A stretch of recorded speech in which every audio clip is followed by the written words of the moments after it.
Buenas noches. El día de hoy, gente, continuaremos con la lectura de Harry Potter y las Reliquias de la Muerte en el capítulo 18, que lleva de título La vida y mentiras de Albus Dumbledore. Y dice más o menos así. Amanecía y la impoluta e incolora inmensidad del cielo se extendía sobre Harry, indiferente a él y a su sufrimiento. El muchacho se sentó en la entrada de la tienda y aspiró el aire puro. El simple hecho de estar vivo y poder observar cómo el sol ascendía por detrás de la nevada y brillante ladera debería de haber sido el mayor tesoro inimaginable. Sin embargo, él no lo disfrutaba, porque la desgracia de haber perdido su varita le había embotado los sentidos. Contemplaba el valle cubierto del manto de nieve, mientras el lejano repique de las campanas de una iglesia salpicaba el rutilante silencio. Sin darse cuenta, se hincaba los dedos en los brazos como si intentara resistir un dolor físico, ya que no recordaba cuántas veces había derramado su sangre. En una ocasión había perdido todos los huesos del brazo derecho, y el viaje actual ya había cosechado cicatrices en el pecho y en el antebrazo que se sumaban a las de la mano y la frente, pero nunca hasta ese momento se había sentido tan moralmente debilitado, vulnerable y desnudo como si le hubieran arrebatado lo mejor de su poder mágico. Sabía muy bien qué diría Hermione si se trataba de explicárselo. Lo importante no es la varita, sino el mago, pero se equivocaba. En su caso era diferente. Su amiga no había notado cómo la varita giraba como la aguja de una brújula y le lanzaba llamas doradas a su enemigo. Al quedarse sin ella, Harry había perdido la protección de los núcleos centrales gemelos y ahora se percataba que hasta ese punto y ahora se percataba que hasta ese punto era importante. Sacó del bolsillo los trozos rotos y sin mirarlos los guardó en el monedero de Hagrid que llevaba colgado del cuello. Estaba tan lleno de otros objetos, también rotos e inservibles, que ya no le cabía nada más. Rozó con la mano la vieja Snitch. Asimismo guardaba en el monedero de piel de Mouk y por un instante tuvo que combatir la tentación de sacarla y lanzarla lejos, porque era otro objetivo impenetrable e inútil, como lo que Dumbledore le había legado. Y entonces la rabia que sentía hacia él lo cubrió como lava, abrazado por dentro y eliminando cualquier otro sentimiento. Desesperados, Hermione y él se habían convencido de que Godric Hollow encontrarían alguna respuesta, y que debían de ir por ahí porque todo formaba parte de un designio secreto diseñado por Dumbledore para ellos, pero no había mapas ni planes. El anciano profesor los había abandonado en la oscuridad para que avanzaran a tientas luchando contra terrores desconocidos e inimaginables, solos y sin ayuda. No les había explicado nada ni dado ninguna pista. No habían conseguido la espada y por si fuera poco, ahora Harry tampoco disponía de su varita. Además, se le había caído la fotografía del ladrón, de modo que Voldemort no le costaría descubrir quién era. Ahora, el señor tenebroso dispondría de toda la información. «Harry, ¿estás ahí?». Hermione temió que su amigo se hiciera una maldición con su propia varita. Con surcos de lágrimas en el rostro, se agachó a su lado, llevaba 2 tazas de té en las temblorosas manos y un bulto debajo del brazo. «Gracias», dijo él, y tomó una taza. «¿Podemos hablar?». «Sí, claro», respondió Harry, porque no quería herir sus sentimientos. «Harry, quería saber quién era el hombre de la fotografía, pues tengo el libro», y lo puso tímidamente sobre el regazo del muchacho. Era una copia intacta de La vida y mentiras de Albus Dumbledore. «¿De dónde? ¿Cómo no?». «Estaba en el salón de Batilda y dentro he descubierto esta nota». Hermione leyó en voz alta unas pocas líneas de caligrafía puntiaguda, de color amarillo verdoso. «Querida Barty, gracias por tu ayuda. Aquí tienes un ejemplar del libro.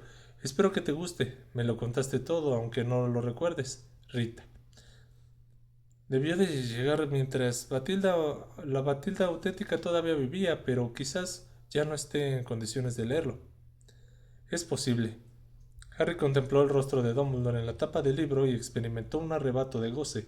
Ahora sabría todo lo que el director de Hogwarts nunca consideró necesario contarle, tanto si le gustaba como si no. «Todavía estás muy enojado conmigo, ¿verdad?», preguntó Hermione. Harry la miró y vio que volvía a brotarle las lágrimas y comprendió que la rabia que sentía se había mostrado en su rostro. No, repuso en voz baja. No, Hermione, ya sé, fue un accidente. Tú solo intentabas sacarnos vivos de ahí y lo hiciste muy bien. Si no me hubieras ayudado ahora estaría muerto. Intentó corresponder a la llorosa sonrisa de la chica y luego se concentró en el libro, que tenía el lomo bastante rígido, lo cual mostraba que nunca antes lo habían abierto. Lo hojeó buscando fotografías y encontró lo que buscaba casi de inmediato, la del joven Dumbledore y su atractivo compañero riendo a carcajadas de algún chiste ya muy antiguo. Harry lo leyó a pie de foto. Albus Dumbledore, poco después de la muerte de su madre, con su amigo Gellert Grindelwald. Harry se quedó abierto con los ojos fijos en la última palabra. Grindelwald. Su amigo Grindelwald. Miró de soslayo a Hermione, que seguía contemplando ese nombre como si no diera crédito a sus ojos. Poco a poco, ella levantó la cabeza y musitó. ¿Grindelwald? Sin entretenerse con las demás fotografías, Harry buscó en las páginas anteriores y posteriores alguna otra mención de ese fatídico nombre. Pronto lo halló y se puso a leer con avidez, pero tuvo que retroceder un poco para entender bien el texto, hasta el principio de un capítulo titulado Por el bien de todos. Hermione y él leyeron a la vez. Cuando estaba a punto de cumplir 18 años, Dumbledore salió de Hogwarts cubierto de gloria. Premio anual, prefecto, ganador del premio Barnabas Flinky de hechizos excepcionales, representante de las juventudes británicas en Wissengamnot y medalla de oro de su innovadora contribución al Congreso Internacional de Alquimia de El Cairo. Tenía planeado realizar de inmediato el gran viaje con Elfias a Litofetito Touch, el compañero idiota pero leal al que le había elegido en el colegio. Los dos jóvenes se hospedaban en el Caldero Chorreante, en Londres, preparados para marchar a Grecia la mañana siguiente, cuando llegó una lechuza con la noticia de la muerte de la madre de Dumbledore. Aliento fétido Douch, que declinó ser entrevistado por la autora de este libro, ya ha ofrecido a la opinión pública su propia versión, muy sentimental, de lo que pasó después, porque presenta la muerte de Kendra como una gran tragedia y decisión de Dumbledore de suspender su viaje como un acto de nobleza y sacrificio.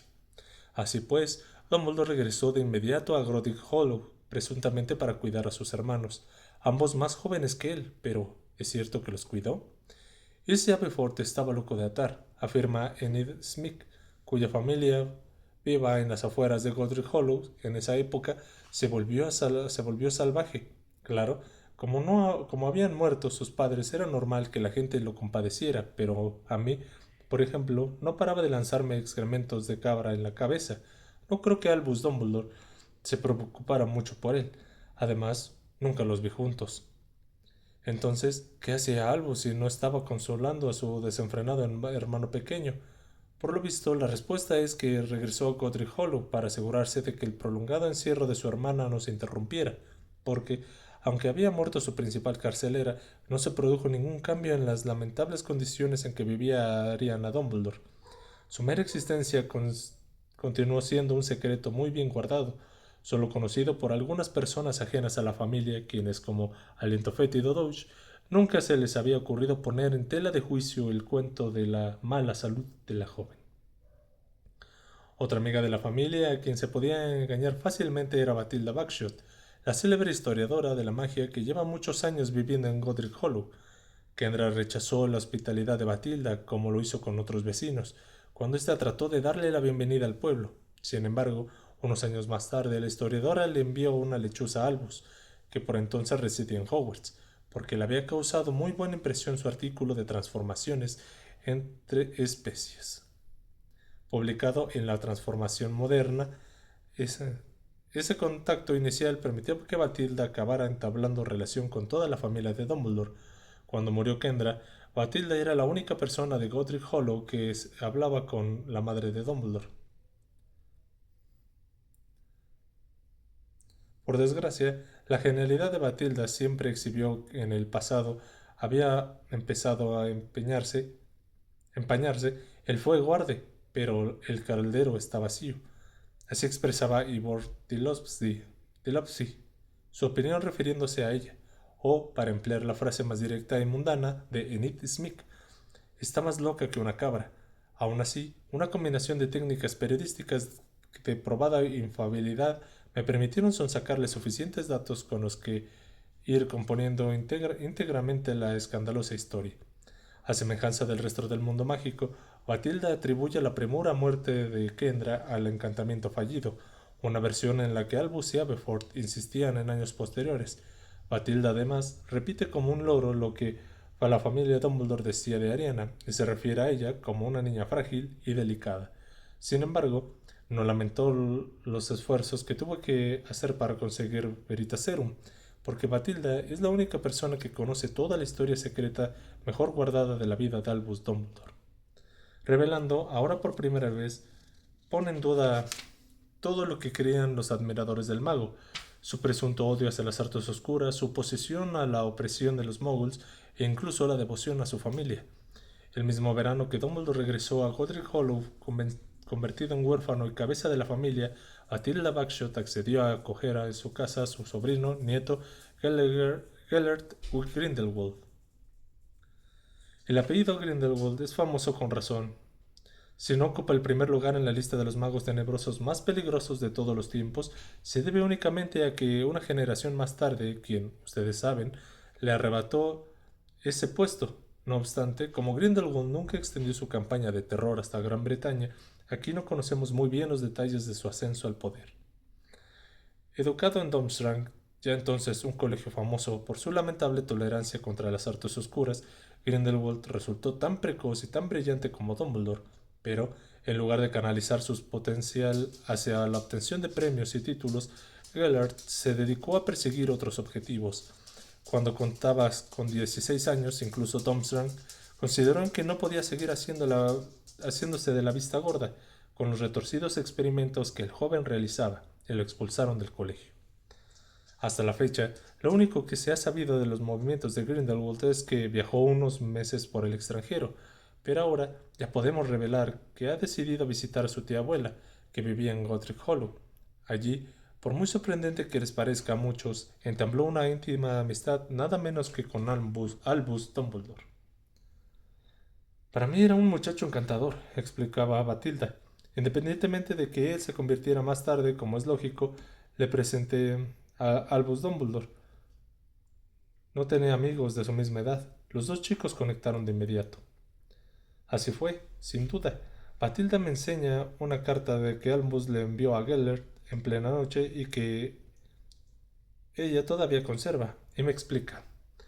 Sí, aunque hubieran pasado todo el día hablando, eran los dos tan inteligentes que podían pasar horas discutiendo.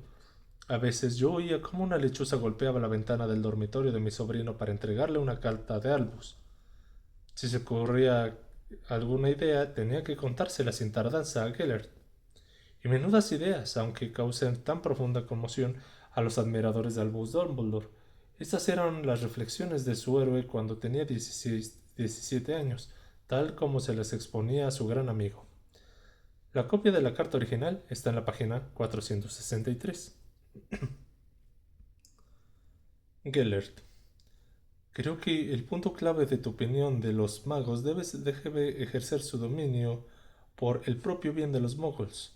Sí, nos han dado poder y, en efecto, semejante poder nos da derecho a gobernar, pero también nos asigna responsabilidades sobre los gobernados.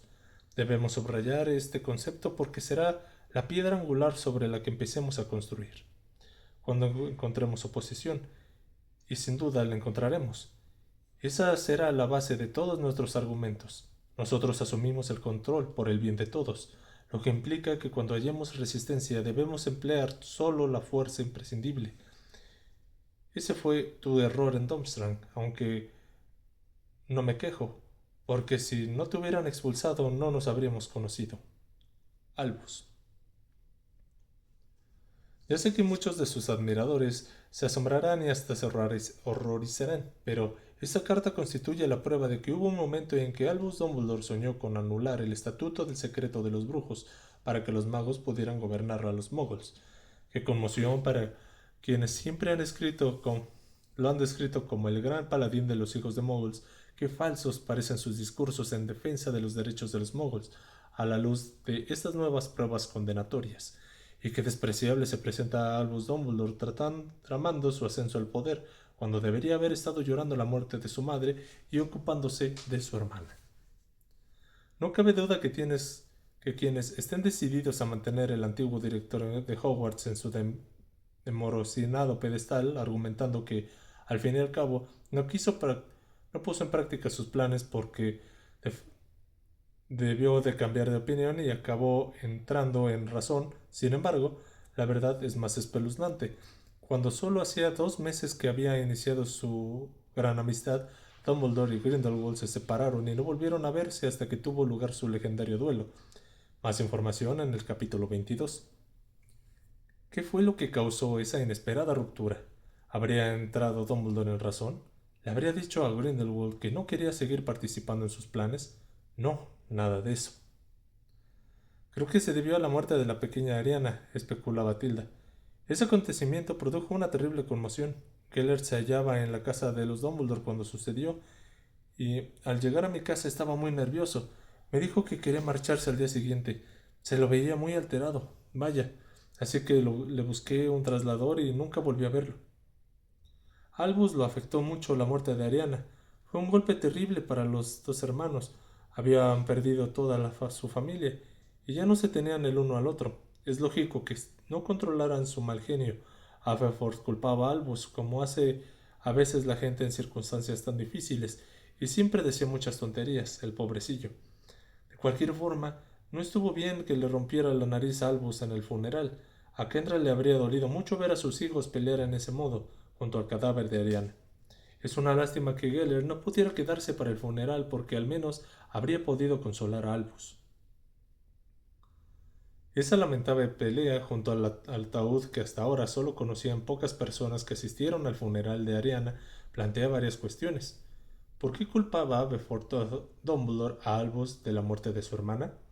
¿Se debía solo, como asegura Batty, a una mera efusión de dolor o a su rabia que tenía alguna razón más concreta? Grindelwald, expulsado de Durmstrang por gravísimas agresiones a sus compañeros de clase, huyó del país solo unas horas después de la muerte de la joven, y Albus, por vergüenza, por miedo, no volvió a verlo hasta que se vio obligado a hacerlo en ruegos del mundo mágico. Ya adultos, ni Dumbledore ni Grindelwald se refirieron a esa breve y temprana amistad. Sin embargo, no cabe duda de que Dumbledore retrasó 5 años de confusión, víctimas mortales y desapariciones, su ataque contra Geller Grindelwald.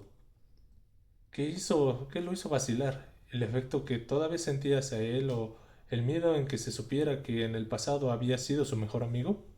Y por otra parte, asumió Dumbledore en regañadientes la tarea de capturar al hombre que en su día tanto se alegró de conocer. ¿Y cómo murió la misteriosa Ariana? ¿Fue víctima involuntaria de algún rito oscuro o tropezó con algo que habría sido más conveniente que no encontrara mientras los dos jóvenes se preparaban para hacer realidad sus sueños de gloria y dominación?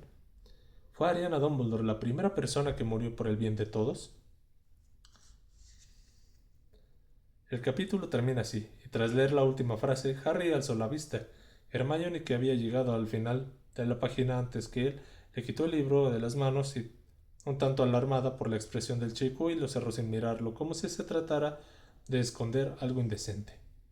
Harry, él negó con la cabeza, una especie de íntima certeza que se había derrumbado en su interior. Sentía lo mismo que cuando Ron se había marchado. Él había confiado en Dumbledore y había creído que era la encarnación del bien y la sabiduría, pero ya solo quedaban cenizas. Ron, Dumbledore, la varita de Fénix, ¿qué más podría perder? Oye, Harry, era como si Hermione le leyera el pensamiento. Escúchame, ya sé que no es muy agradable leer, que no es muy agradable, pero no olvides que eso lo ha escrito Ritz Skeeter. Ya has leído la carta de Dumbledore que le envió a Grindelwald, ¿no? Sí, en efecto. Hermione vaciló un momento, desazonada. Tenía las manos muy frías y las había ahuecado alrededor de la taza de té. Creo que eso es lo peor. Ya sé que Batilda pensaba que solo eran divagaciones, pero por el bien de todos, se convirtió en el tema de Grindelwald, lo que justificaba todas sus atrocidades que cometió más tarde. Y de ahí se deduce que fue Dumbledore quien le dio la idea. Dicen que ese lema estaba grabado sobre la entrada de Nurmengard. ¿Qué es Nurmengard? La cárcel que Grindelwald construyó para encerrar a sus opositores, el mismo que acabó ahí después de que Dumbledore lo capturara.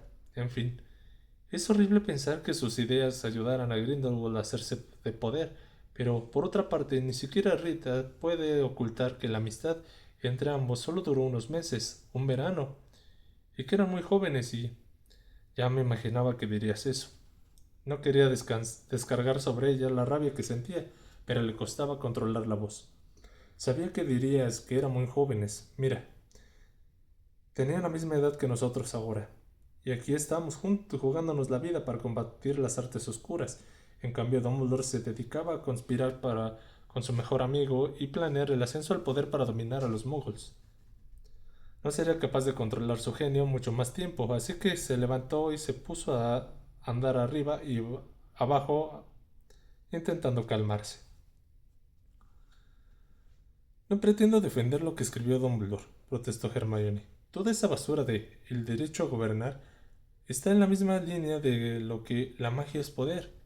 Pero piensa, Harry, que acababa de morir su madre y estaba solo y atrapado en la casa.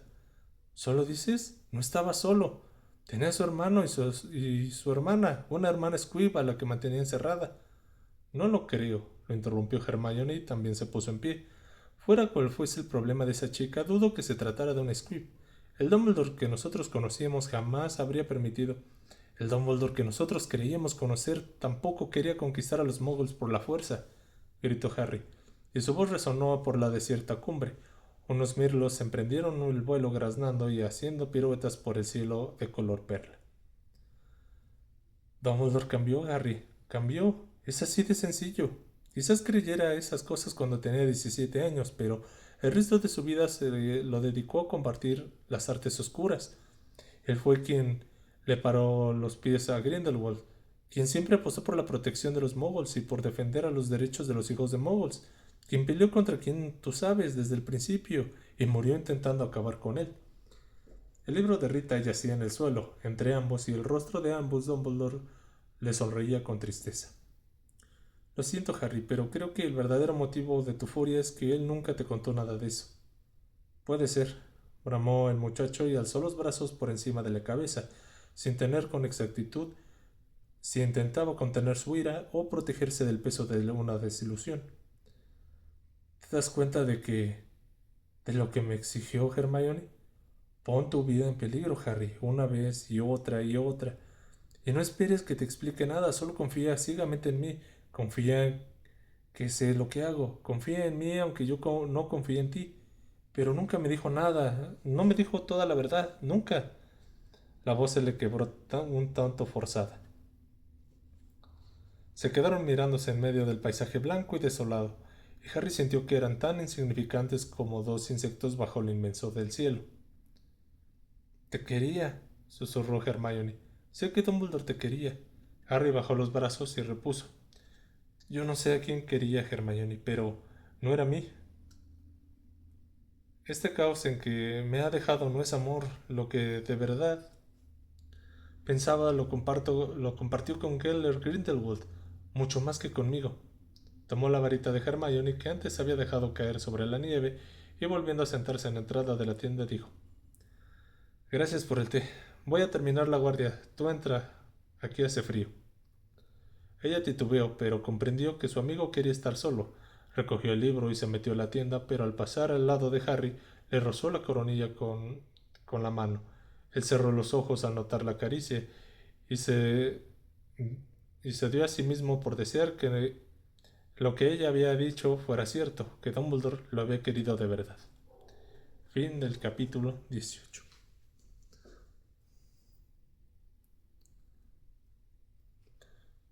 Pues bueno, gente, primero que nada, este, agradecerles que hayan estado escuchando la lectura. Esperemos que se vea un poquito bien por el tema de la luz, hay mucha luz, pero pues por fin sabemos quién era esa persona que había salido en la visión de Harry, que era Grindelwald. Este, que ver cómo participó también en ese tema de